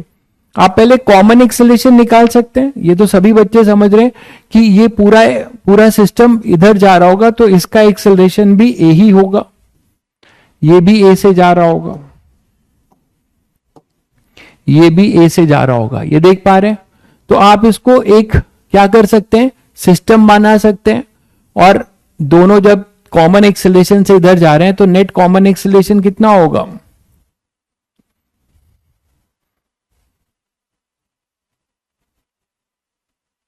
अच्छा, यहां पे फिर आपको मैंने फोर्सेस नहीं दिए हैं ना, आपको फोर्स नहीं दिया है, तो नेट फोर्स ऊपर कुछ फोर्स लग रहा होगा, वो फोर्स भी लिखना पड़ेगा। एक्सेलरेशन तो दे दिया है ना मैंने, एक्सेलरेशन तो दिया है। तो जब एक्सेलरेशन गिवन है तब क्या टेंशन है? एक्सेलरेशन निकालना थोड़े है आपको, एक्सेलरेशन तो गिवन है। तो आप सीधे सीधे क्या करिए, ब्लॉक का एबीडी बना लीजिए, न्यूटन सेकेंड लॉ लिख दीजिए, खत्म। यहां पे क्या लगेगा, ये ब्लॉक इस पे फोर्स लगाएगा ऐसा, है ना, नीचे वाला इसको ऊपर पुश कर रहा है, ध्यान दीजिएगा। ये पूरा जो है, ये ब्लॉक इसको पूरा ऊपर पुश कर रहा है। तो जब ऊपर पुश कर रहा है तो ये इस पे नॉर्मल रिएक्शन ऊपर लगाएगा, वही होगा अपना N2, ये होगा N2। और एक यहां पर लगेगा mg, और ये ऊपर एक्सेलरेट कर रहा है, तो सीधे सीधे आप N2 लिख सकते थे। Net force in accelerated direction क्या आ जाएगा, N2 minus mg is equal to ma। बोलो भाई, कितना सिंपल था ये। तो N2 क्या हो जाएगा, mg प्लस a। आपसे मैंने रेशियो पूछा था N2 और N1 का, इससे आसान क्वेश्चन क्या होगा, तो N1 अपॉन N2 क्या हो जाएगा। एक में आपने न्यूटन फर्स्ट लॉ लगाया, एक पे न्यूटन, ब्लॉक पे न्यूटन सेकेंड लॉ लगा दिया, हो गया। तो mg upon mg plus a, किसी बच्चे ने आंसर नहीं दिया था। तो N1 अपॉन N2 आ जाएगा g upon g plus a, that is the ratio, that is the ratio. क्या दिक्कत था आप लोगों को? तो आप यहां पे न्यूटन्स लॉ सीख रहे हैं, तब से मैं कह रहा हूं कि जब आपको नॉर्मल रिएक्शन निकालना है तो आप एफबीडी फ्री बॉडी पे जाइए ना। मैंने कहा तो था कि हर क्वेश्चन में आप फ्री बॉडी से सोचना शुरू करिए। तो फ्री बॉडी में जब आपने देखा तो ये रेस्ट पर है, वाई डायरेक्शन में न्यूटन्स लॉ नहीं लगेगा, वाई डायरेक्शन में एक्सेलरेशन है, तो वाई डायरेक्शन में आपका इक्विलिब्रियम था, ये लगा दिया। एक्स डायरेक्शन में ये ऊपर जा रहा है, तो ये तो सभी बच्चों को पता है कि प्लैंक के ऊपर है ये, तो प्लैंक अगर ए से जा रहा है तो ये भी ए से जाएगा। आप अपनी कॉपी पे कोई ब्लॉक रखकर ऐसे ले जाते हो तो दोनों साथ साथ ऊपर जाएंगे ना, तो दोनों का एक्सेलरेशन सेम होगा। अब जब दोनों का हमें पता है कि इसका भी एक्सेलरेशन ए है, तो इस पे हमने क्या किया, न्यूटन सेकेंड लॉ लगाया, है ना, ये न्यूटन सेकेंड लॉ लगाया गया है। तो तब से मैं आपको लॉ की ही प्रैक्टिस करा रहा हूं, न्यूटन सेकेंड लॉ। और ये क्या लगाया गया है, न्यूटन फर्स्ट लॉ। ये क्या लगाया गया है, न्यूटन फर्स्ट लॉ। क्लियर है? अब यही चीज आप अगर आप ध्यान से देखो, तो अगर आप खड़े हो जाए किसी वेइंग मशीन में, आप किसी वेइंग मशीन पे, वेइंग मशीन तो समझते हो जो आपका वेट मेजर करती है, तो आप किसी वेइंग मशीन पे खड़े हो जाते हो, तो वेइंग मशीन कैसे आपका वेट मेजर करेगी, क्या सेंस करेगी तो आपका वेट मेजर करेगी। वो वेइंग मशीन वेट मेजर करेगी, मास मेजर नहीं करेगी।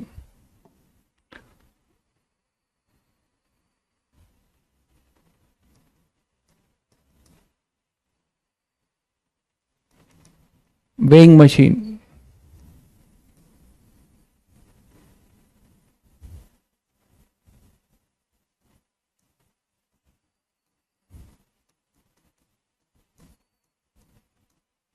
Major weight of the body, ठीक है। कैसे मेजर करेगी, मान लीजिए ये वेइंग मशीन है, इसमें स्प्रिंग होगा। अब होगा क्या कि जब आप खड़े हो जाओगे, जब आप यहां पे खड़े हो जाओगे अपना वेट मेजर करने के लिए,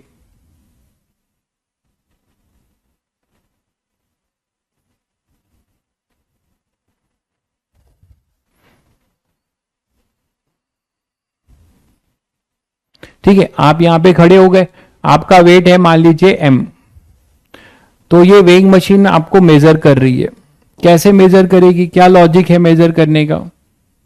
तो वेइंग मशीन क्या करेगी, आपका जो ये पैर है, कुछ ज्यादा ही पतला पैर है, ये पैरों के साथ आपका कांटेक्ट है किसका, वेइंग मशीन का, है या नहीं है? पैरों के साथ, आपके पैरों के साथ वेइंग मशीन का कांटेक्ट जनरेट हुआ है।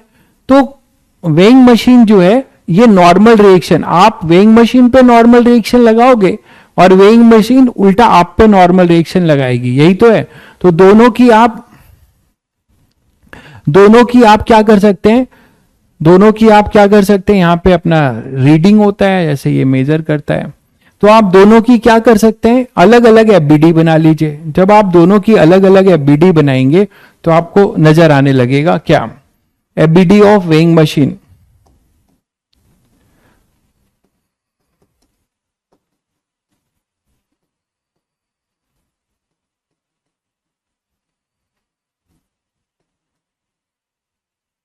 तो वेइंग मशीन क्या सेंस करेगी भाई, देखिए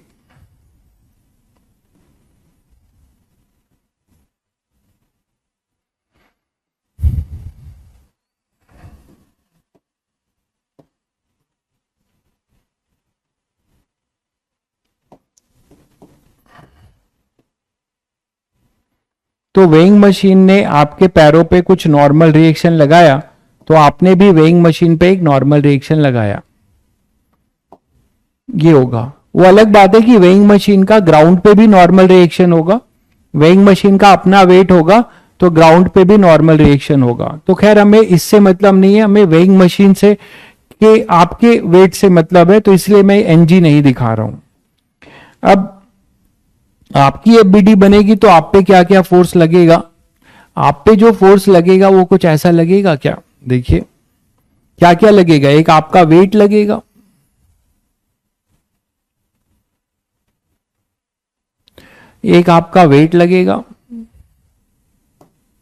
और एक वेइंग मशीन ने आपके पैरों पे जो नॉर्मल रिएक्शन लगाया होगा,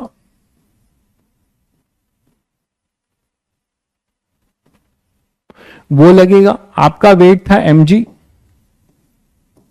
तो mg आपका ऐसा लग रहा होगा, और वेइंग मशीन जो है आपके पैरों पे जो normal reaction, total net normal reaction दोनों पैरों का मिलकर, वो अपना n इधर दिया आपने, तो आपको बताया था न्यूटन थर्ड लॉ फॉलो होगा। ये क्या है, on the weighing machine by the man,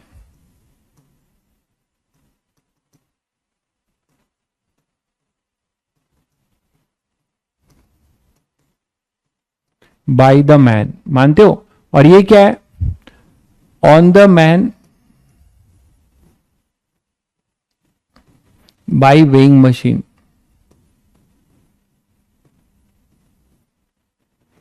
ठीक है, तो आप पे फोर्स लगा एक mg का और एक किसका लगा, ये है आपका वेट और ये नॉर्मल, ठीक है। और आप जो है कहां पर हो, रेस्ट पर हो, खड़े हो ना, वेइंग मशीन पे चुपचाप खड़े हो, मतलब इक्विलिब्रियम में हो। तो इक्विलिब्रियम में हो तो आप पे क्या लगेगा, न्यूटन फर्स्ट लॉ। तो न्यूटन फर्स्ट लॉ लगा दीजिए, आप इक्विलिब्रियम में है। अगर आप इस वेइंग मशीन के साथ ऊपर उठ रहे होते, अगर आप इस वेइंग मशीन के साथ ऊपर एक्सेलरेट हो रहे थे, तो आप न्यूटन सेकेंड लॉ लगाओगे, ठीक है। तो आप क्या लिखोगे, n is equal to mg, n is equal to mg, सीधे सीधे n is equal to mg। तो आपका वेट मेजर हो गया। यही वेइंग मशीन भी वेट मेजर करेगी, आपको यहां पे इसका रीडिंग दिख जाएगा, स्प्रिंग अपना अकॉर्डिंगली रोटेट होगा। तो दैट इज द वेट, देख रहे हैं आप, वेट है। तो इस तरीके से वेइंग मशीन कुछ मेजर करेगी। अगर आपसे यही बोला जाता है कि if weighing machine is accelerated upward या डाउनवर्ड, ठीक है, अगर weighing machine is accelerated upward या डाउनवर्ड, न्यूटन्स लॉ आपको लगाना नहीं आ रहा है भाई, क्यों, आपको अभी लेक्चर्स में आपको कराया गया है, पीछे के लेक्चर्स एक बार और देख लीजिए, बहुत सिंपल चीज है। F equal to M A, net force in accelerated direction. आपको ये नहीं आता कि नेट फोर्स एक्सेलरेशन जिधर है उधर नेट फोर्स लिखो, 1000 बार तो बता चुका हूं। एक्सेलरेशन की डायरेक्शन वाले फोर्स को पॉजिटिव, उसके उल्टे वाले को नेगेटिव, तो ये नेट फोर्स होगा इक्वल टू एम इंटू ए। ठीक है, और अगर इक्विलिब्रियम है तो नेट फोर्स जीरो, बस खत्म हो गया। ठीक है, अगर इक्विलिब्रियम है तो नेट फोर्स जीरो, ये आपको नहीं आ रहा है। अगर मैं कह रहा हूं कि case of elevator, case of apparent wait, अब यहां पे आप इस तरीके से आपका इसने रियल वेट मेजर किया। अगर मान लीजिए केस ऐसा हो जाए, केस ऑफ एपरेंट वेट, कि आपका रियल वेट ये मेजर ना करे, किस कंडीशन में ये आपका रियल वेट मेजर नहीं करेगी?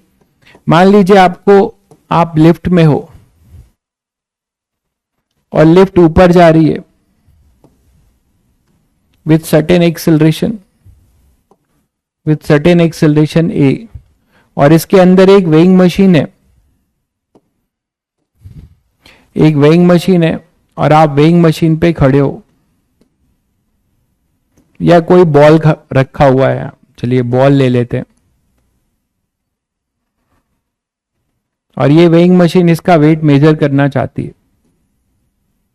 तो आप देखें कि क्या इसका ये रियल वेट मेजर कर पाएगी? क्या आप लोग बता सकते हो क्या ये रियल वेट मेजर कर पाएगी weighing machine?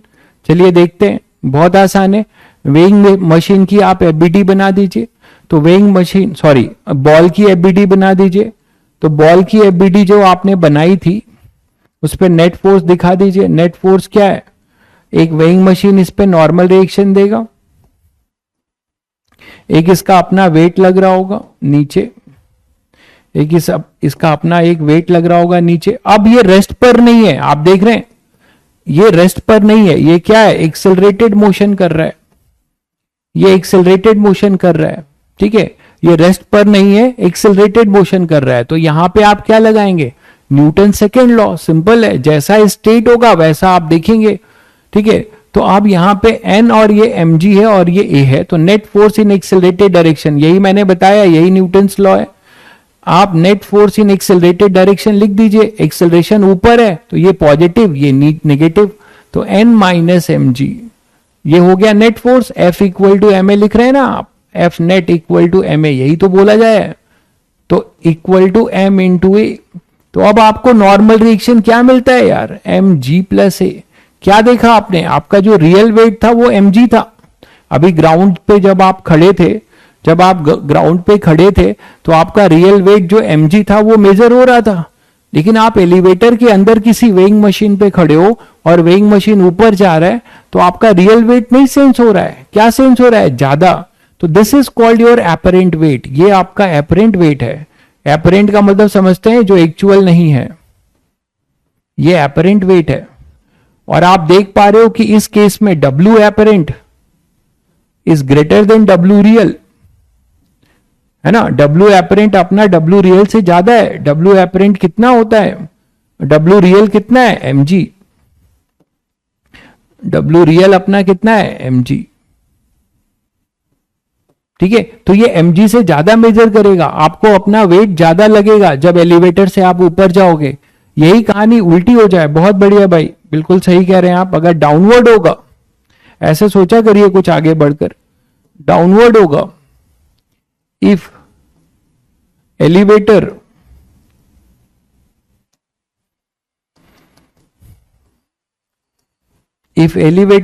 is moving downward,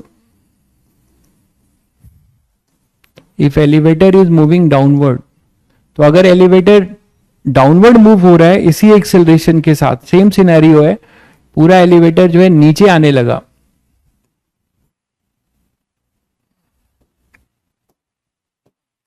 ऐसे जा रहा है कांस्टेंट एक्सेलरेशन से, और इसमें आपने क्या किया है? एक वेइंग मशीन रख दिया है और यही बॉल रखा हुआ है फिर से।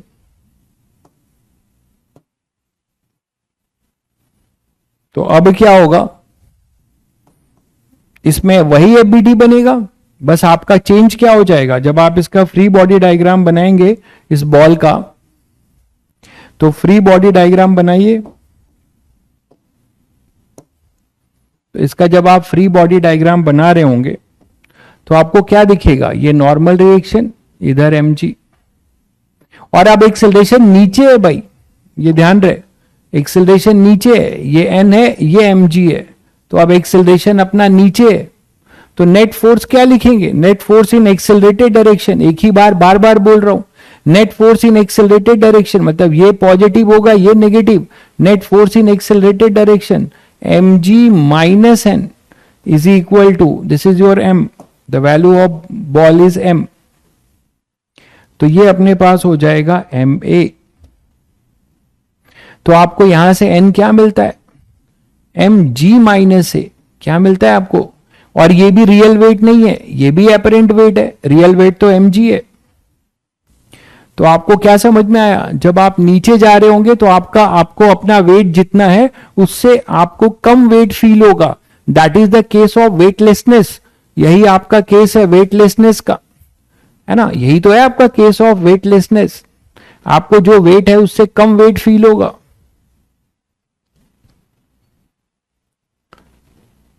ऐसा आपने फील भी किया होगा कि अचानक एलिवेटर अगर नीचे आने लगे तो आपको वेटलेसनेस फील होगा, या फिर आप कोई हाई, वो जो झूला होता है, बड़ा झूला जो गोल गोल घूमता है, अगर आप उसमें बैठे हो तो जब काफी ऊपर से जब आप नीचे आ रहे हो, जब सडनली आप नीचे आ रहे होते हो तो भी आपको वेटलेसनेस फील होता है, तो भी आपको वेटलेसनेस फील होता है।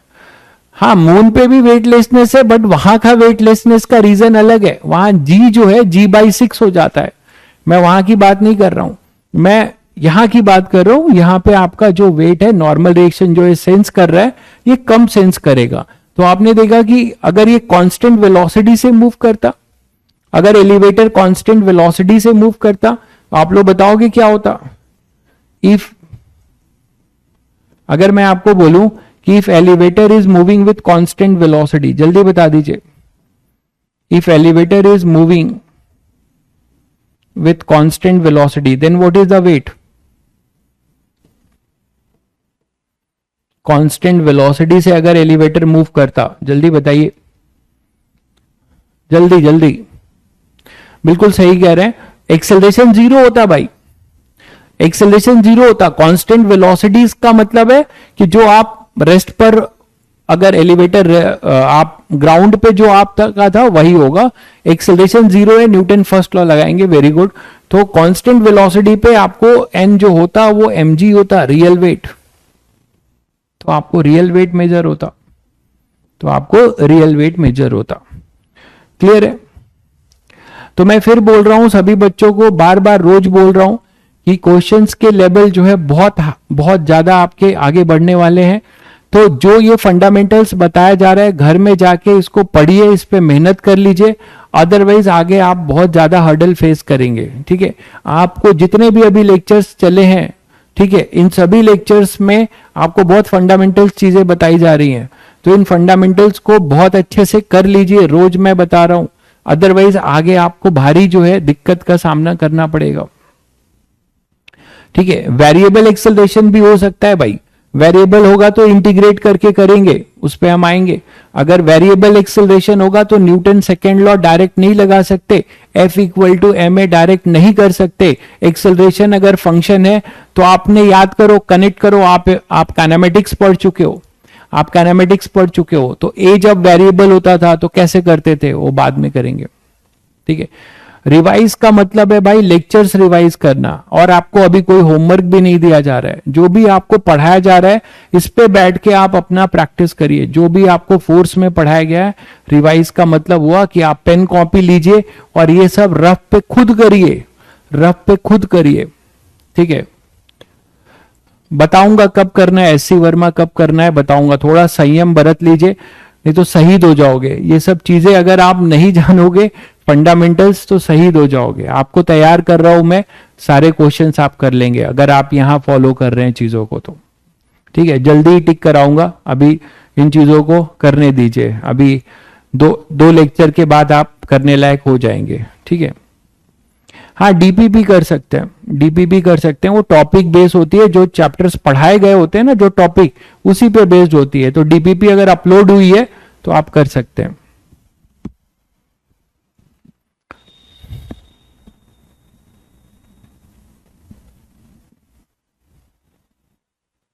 एक्सेलरेशन नेगेटिव क्यों नहीं हुआ? अरे मेरे तारे जमीन पे, एक्सेलरेशन कभी पॉजिटिव नेगेटिव मत देखिए, आपको देखना है net force in accelerated direction. ठीक है, मैं बता चुका हूं और बता के थक चुका हूं, बाकी आपकी मर्जी है। आप एक्सेलरेशन ये कहां से पढ़ते हो यार, उल्टा पुल्टा चीज। एक्सेलरेशन नेगेटिव क्यों नहीं हुआ? मैंने आपको ऐसा कोई कन्वेंशन नहीं बताया कि ऊपर है तो पॉजिटिव, नीचे है तो नेगेटिव, मैंने ऐसा कुछ नहीं बताया। आपको सिंपल एक लॉजिक बताया है कि net force in accelerated direction, जिधर नेट फोर्स होगा उधर एक्सेलरेशन होगा। आप एक्सेलरेशन और रिटार्डेशन का मतलब समझते हैं। नेट फोर्स जिधर होगा बॉडी उधर ही मूव करेगी, उसकी वेलोसिटी एक्सेलरेशन के पैरेलल होगी, then we can say it is accelerated. अगर बॉडी इधर मूव कर रही है, नेट फोर्स उल्टे डायरेक्शन में, मतलब क्या हुआ कि it is retardation. Single digit rank कैसे ले आए? बेटा सिंगल डिजिट रैंक लाने का मेरे पास कोई फॉर्मूला होता तो पहले तो मैं ले आ चुका होता। सीधी बात मैं बताऊं, अगर सिंगल डिजिट रैंक लाना होता तो मैं अपने टाइम में ला चुका होता, पहली बात। ठीक है, तो मेरे पास कोई ऐसा रेडीमेड फॉर्मूला नहीं है कि ये कैप्सूल लो और आप सिंगल डिजिट रैंक लाओगे। सिंगल डिजिट रैंक आप अपने कैलिबर से लाओगे, आप अपने टैलेंट से लाओगे। सीधी बात ये होती है, जो सिंगल डिजिट रैंक ला रहे हैं, मेरे पढ़ाने से आपको बस बेनिफिट हो सकता है। जो सभी बच्चे यही करते हैं, चाहे वो सिंगल डिजिट लाते हैं, चाहे नहीं सेलेक्ट होते हैं, चाहे सेलेक्ट होते हैं, जो पढ़ाया जा रहा है उसको अच्छे से पढ़ते हैं और लेवल अपना बढ़ाते जाते हैं, उनकी रैंक आ जाती है। ठीक है, सभी को जानते हैं भाई, सभी को जानते हैं, सभी सर को जानते हैं। क्या पूछना चाह रहे हैं बताइए? सभी सर को जानते हैं। आपको भी मैं एक ही चीज सजेस्ट करूंगा कि कौन किसको जानता है, आप किसको जानते हैं। आपको केवल 3 लोगों को जानना है। अगर आप एक्चुअली सेलेक्ट होना चाहते हैं तो आप केवल 3 लोगों को जानिए, फिजिक्स, केमिस्ट्री और मैथ्स। यही 3 लोग हैं जिसको आपको जानना है, और इसको जनवाने के लिए आपके पास अपने टीचर्स हैं। तो मुझे लगता है इतना काफी है, 2 साल के लिए आपको इन्हीं तीनों को जानना चाहिए, फिजिक्स, केमिस्ट्री और मैथ।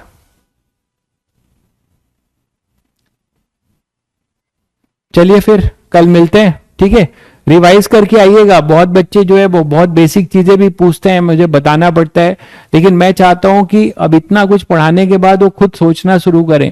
जब तक आप फिजिक्स में, ठीक है, जब तक आप फिजिक्स में खुद से आपको फीलिंग नहीं आ रही है, खुद से सोचना नहीं शुरू कर रहे हैं, तो फिजिक्स नहीं हिलेगी।